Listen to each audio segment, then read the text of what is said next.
SIR നടപ്പാക്കിയതോടുകൂടി AST എന്ന പേരിൽ കണ്ടെത്താൻ കഴിയാത്തവരടക്കമുള്ള 20 ലക്ഷത്തിന് പുറമെ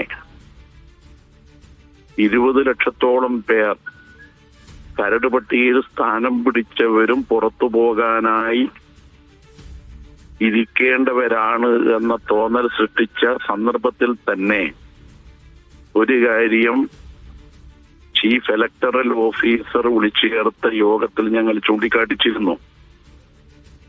അത് നോൺ മാപ്പിംഗ് എന്ന് പറയുന്ന വിഭാഗത്തിൽപ്പെട്ടവരുടെ കാര്യമാണ്. മാപ്പിംഗ് നടത്തിയവരിൽ തന്നെ 2002 പട്ടികയിൽ പേരില്ലാതിരുന്ന രക്ഷിതാക്കളുടെ വിശദാംശങ്ങൾ കൊടുക്കാൻ കഴിയാതിരുന്നവരുണ്ട്. ഉദാഹരണത്തിന് രാജാജി മാത്യു മുൻ MLA, അദ്ദേഹത്തിന്റെ ഭാര്യ. അദ്ദേഹം ഒല്ലൂർ അസംബ്ലി മണ്ഡലത്തിലെ 43-ാം നമ്പർ പോളിംഗ് സ്റ്റേഷനിലെ വോട്ടറാണ്. എത്രയോ കാലമായി അവിടെ വോട്ട് ചെയ്തു വരുന്നു. അദ്ദേഹവും ഭാര്യയും. അദ്ദേഹത്തിന്റെ മാതാപിതാക്കൾ 2002 മുമ്പ് മരണപ്പെട്ടതിനാൽ 2002 പട്ടികയിൽ സ്ഥാനം പിടിച്ചില്ല. ആ ഒറ്റ കാരണത്താൽ അദ്ദേഹത്തിന്റെ പേര്, ഭാര്യയുടെ പേര് പട്ടികയിൽ ഉൾപ്പെടുത്താൻ ആദ്യം തയ്യാറായില്ല. അവസാനം നിർബന്ധത്തിന് വഴങ്ങി പീച്ചി വില്ലേജ് ഓഫീസർ 20-ാം തീയതിയത്തെ ഡിസംബർ 20 യോഗത്തെ തുടർന്ന് പട്ടികയിൽ ഉൾപ്പെടുത്തി.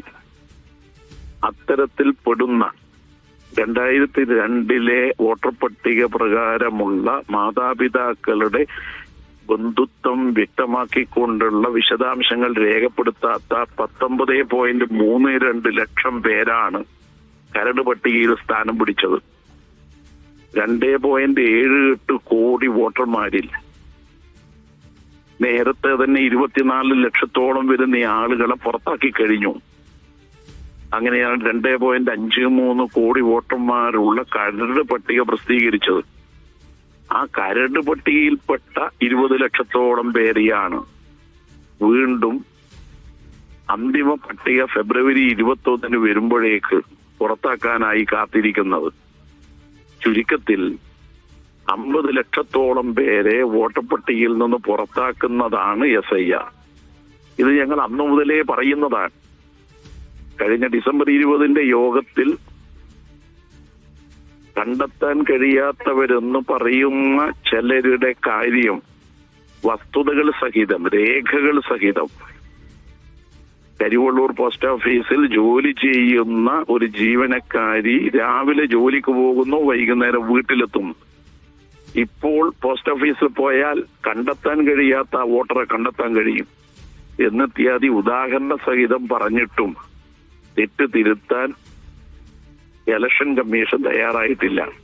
വോട്ട് ചേർക്കാനല്ല, വോട്ട് കളയാനാണ് ഇലക്ഷൻ കമ്മീഷൻ SIR-ലൂടെ കേരളത്തിൽ നടപ്പാക്കിയത്, തമിഴ്നാട്ടിൽ നടപ്പാക്കുന്നത്, ബീഹാറിൽ നടപ്പാക്കി കഴിഞ്ഞത്.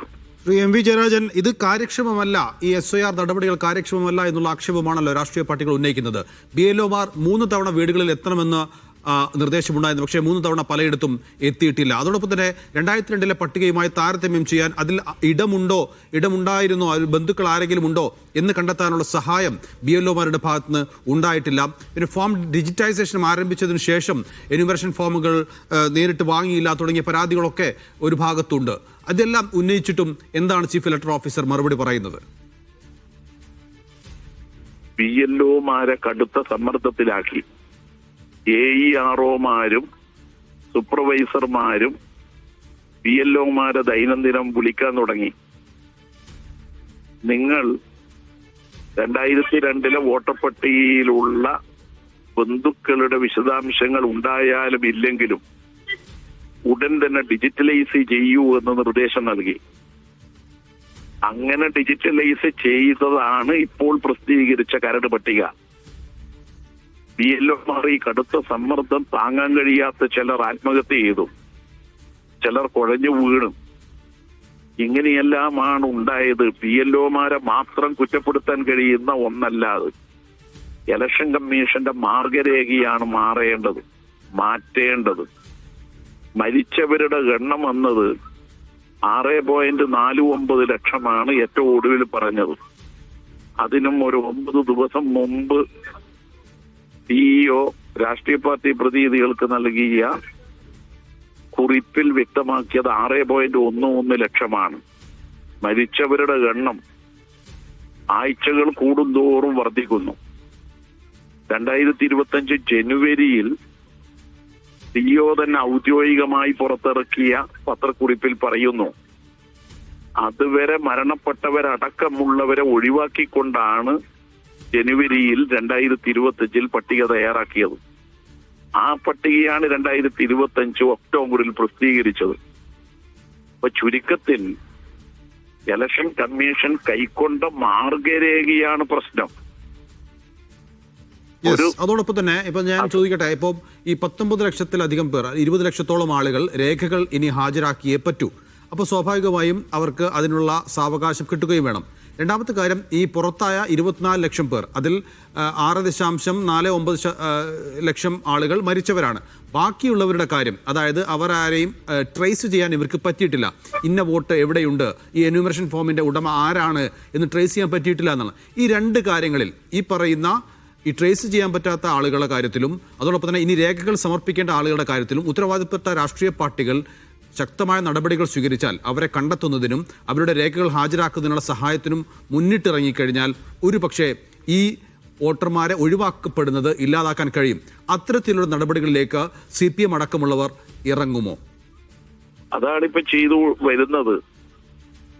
രാഷ്ട്രീയ പാർട്ടികളുടെ BLA-മാരുടെ നേതൃത്വത്തിലും അതുപോലെ തന്നെ പോളിംഗ് സ്റ്റേഷൻ വൈസിൽ രാഷ്ട്രീയ പാർട്ടി പ്രവർത്തകരും ഓരോ വീടും കയറിയിറങ്ങി അർഹതപ്പെട്ട മുഴുവൻ ആളുകൾക്കും വോട്ട് ലഭ്യമാക്കാനുള്ള പ്രവർത്തനത്തിലാണ് ഏർപ്പെടുന്നത്. അത് ഇനിയുള്ള ദിവസങ്ങളിൽ ചെയ്യുക മാത്രമേ വഴിയുള്ളൂ. ഇത് ഇലക്ഷൻ കമ്മീഷൻ ചെയ്യേണ്ടതായിരുന്നു, പക്ഷെ അവരത് ചെയ്യുന്നില്ല. അപ്പോ ജനാധിപത്യത്തിൽ വിശ്വാസം അർപ്പിക്കുന്ന രാഷ്ട്രീയ പാർട്ടികൾക്ക് അർഹതപ്പെട്ട മുഴുവൻ വോട്ടർമാരുടെയും പേര് പട്ടികയിൽ ഉൾപ്പെടുത്താൻ കഴിയും വിധത്തിലുള്ള പ്രവർത്തനങ്ങളിലാണ് ഏർപ്പെടേണ്ടത്. യെസ്, വളരെയധികം നന്ദി ശ്രീ MV ജയരാജൻ പ്രതികരിച്ചതിന്.